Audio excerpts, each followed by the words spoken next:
Hello everyone, welcome back to Botany Study Tip Science. Today topic citric cycle, TCA, Krebs cycle. Krebs cycle जो है scientist का नाम है, उनके नाम पे ही इस साइकिल का नाम क्रैब साइकिल पड़ा है.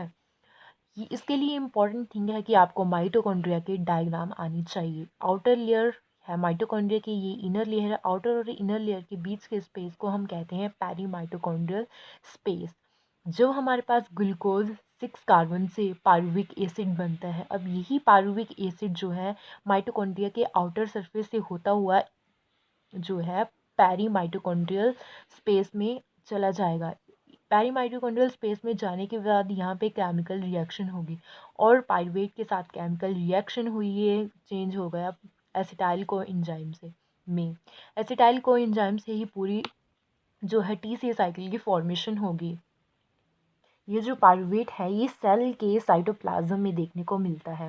अब पाइरुविक एसिड को अगर हम दो चीज़ें मिल गई, ऑक्सीजन और माइटोकॉन्ड्रिया, ये दो चीज़ें मिल गई तो ये साइकिल जो है चल पड़ती है. अगर यहाँ पे पाइरुविक एसिड को ये ना ऑक्सीजन मिली ना माइटोकॉन्ड्रिया मिला, तब ये जो है लैक्टिक एसिड में कन्वर्ट हो जाता है. इस साइकिल को परफॉर्म करने के लिए दो इंपॉर्टेंट चीज़ें हैं, oxygen aerobic condition and mitochondria. इस साइकिल में अगर कार्बन डाइऑक्साइड का रिलीज हो रही है तब हम कहेंगे डी कार्बोक्सिलेशन हो रही है.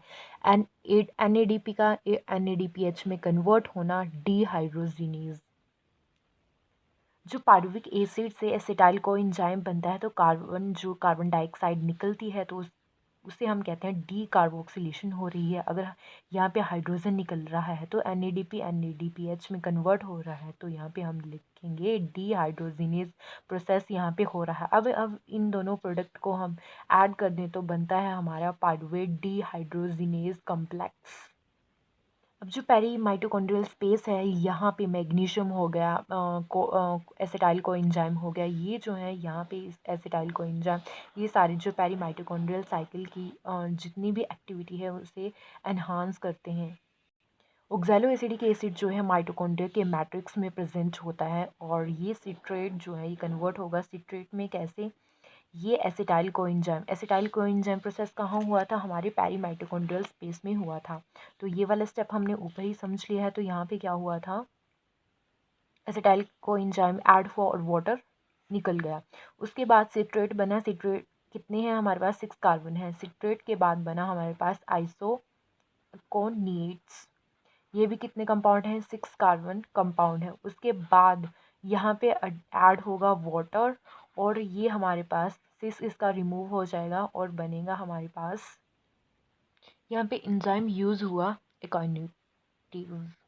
उसके बाद आइसोसिट्रेट बन गया. आइसोसिट्रेट भी 6 कार्बन है. यहाँ पे डीहाइड्रोजिनेज हुई यानी कि एक हाइड्रोजन निकला तो NAD कन्वर्ट हो गया NADH में. उसके बाद हमारे पास बना ऑक्सैलोसिसिनाइट एसिड. ये भी 6 कार्बन कंपाउंड है. यहाँ से कार्बन डाइऑक्साइड निकली और ये मिक्स हो गया एटमॉस्फेयर में जाके, यानी कि कार्बन डाइऑक्साइड का निकलना डी कार्बोक्सिलेज. उसके बाद ये बना यहाँ से बना ऑक्सैलो से बना अल्फा कीटोग्लूटारिक एसिड 5 कार्बन. अब ये 5 कार्बन कहाँ गया? एक कार्बन निकल गई तो हमारे पास बने 5 कार्बन. उसके बाद हमारे पास बना सल्फोनाइल कोएंजाइम. सल्फोनाइल कोएंजाइम में क्या हुआ, एक कार्बन डाइऑक्साइड निकली, रिलीज हुई, निकल गई एटमॉस्फेयर में जाके मिक्स हो गए, एक हाइड्रोजन निकला तो यहाँ पे हाइड्रोजन भी निकली है और कार्बन डाइऑक्साइड भी निकली है. तो यहाँ पे हुई डीहाइड्रोजिनेज कम्प्लेक्स बना, अल्फा कीटो डीहाइड्रोजिनेज कम्प्लेक्स बना. सल्फोनाइल कोएंजाइम अब हमारे पास 4 कार्बन, ये 5 है और ये 4 कार्बन है.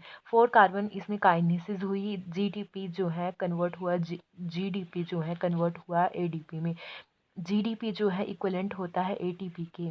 यहाँ पे जो माइटोकॉन्ड्रिया का जो DNA है वो GC रिच रीजन रहता है, इसीलिए यहाँ पे GTP कन्वर्ट हो रहा है GDP में. अब सल्फोनाइल कोएंजाइम कन्वर्ट हुआ है सल्फोनेट एसिड में और यहाँ पे जो है FAD और FADH2 में कन्वर्ट हुआ है, डीहाइड्रोजिनेज हुई फिर से. यहाँ पे जो है सल्फर का अमाउंट ज़्यादा होता है तो यहाँ पे FAD कन्वर्ट हो रहा है FADH2 में. देन उसके बाद वाटर का निकलना, फ्यूमरेज एंजाइम यूज़ हुआ और हमारे पास बना मैलिक एसिड बनने के बाद हमारे पास यहाँ पे जो है हाइड्रोकाइनेज हुई, एक हाइड्रोजन निकला, NADP कन्वर्ट हो गया NADPH में, ऑक्सैलोएसिडिक एसिड बन गया और फिर से ये साइकिल जो है रिपीट हुई 2 टाइम। और इसके जो प्रोडक्ट होंगे इसको हम मल्टीप्लाई कर देंगे 2 के साथ और वो एंड में हमारे प्रोडक्ट कैलकुलेट हो जाएंगे। अगर आप इस साइकिल को ट्रिक के थ्रू समझना चाहते हैं, सबसे पहले हम इसके जो मेन प्रोडक्ट हैं वो लर्न कर लेंगे, उसके बाद हम देखेंगे कि कौन से, जैसे कि इसको नंबरिंग दे दी 1 2 3 4 5 6, उसके बाद हम देखेंगे कि NADP की फॉर्मेशन कौन से पॉइंट्स हो रही है और कौन से इंजाइम जो हैं यूज़ हो रहे हैं, ये नंबरिंग देखेंगे। Thank you.